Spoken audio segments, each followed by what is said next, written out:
Matindi ang paghahandang isinasagawa ngayon ni Gian Riel Casimero para sa kanyang nakatagdang laban sa Japan ngayong December 27, 2025. Itinuturing itong malagang pagkakataon para muling bumangon ang dating 3 Division World Champion matapos ang mapait na pagkatalo niya kontra kay Kyunosuke Kameda.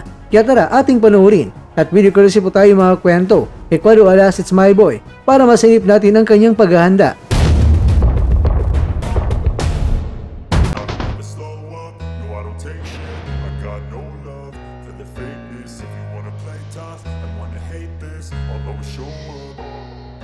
I don't ever slow up, no I don't take shit. I got no love for the fakeness. If you wanna play tough and wanna hate this, I'll always show up and make a statement. I don't ever slow up, no I don't take shit. I got no love for the fakeness. If you wanna play tough and wanna hate this, I'll always show up and make a statement. Everything I do so instinctive and so passionate. Every word I move so descriptive like an adjective. I got a vendetta against people who patented being negative when you should be getting after it.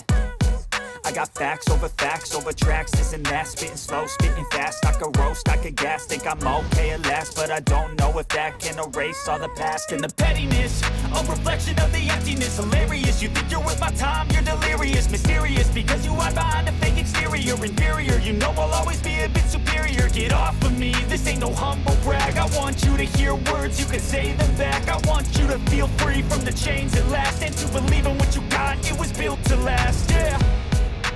Now that I've been put through hell, never got anyone's help, had to do it all myself.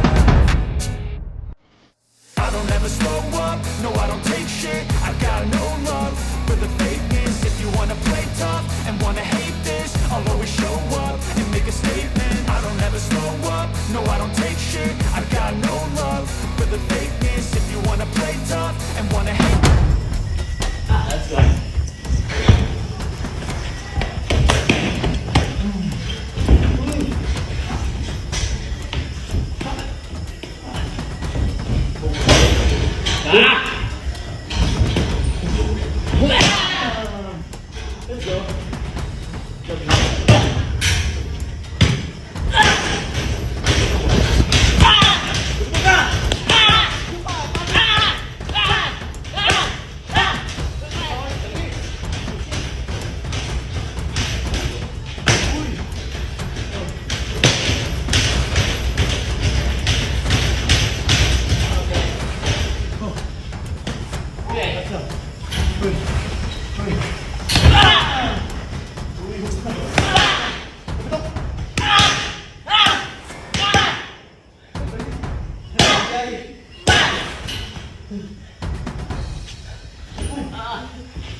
Boom! Ay, jab. Go jab. Ah! Apa yang itu? Stop!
Mga kakwento, sa bawat araw ng ensayo, matindi ang determinasyon ni Casimero na patunayan na hindi pa tapos ang kanyang kwento sa mundo ng boxing at handa siyang makipagsabayan upang muling maibalik ang kanyang dating kinang, kaya ngayon ay puno siya ng determinasyon na makabawi sa hapon.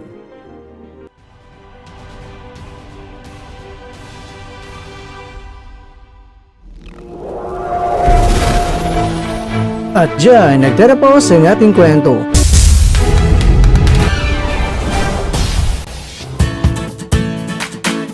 Maraming salamat mga kakwento sa inyong panonood. Pero baka naman mga kakwento ay nagustuhan niyo po ang kwento natin ngayon. Baka pwede niyo po akong mabigyan dyan ng like, subscribe at pa-click na rin sa bell button.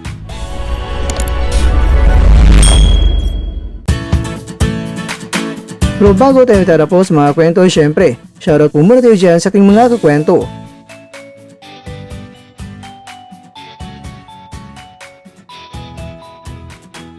At ikaw kwentong nanonood ngayon, shoutout sa'yo dyan.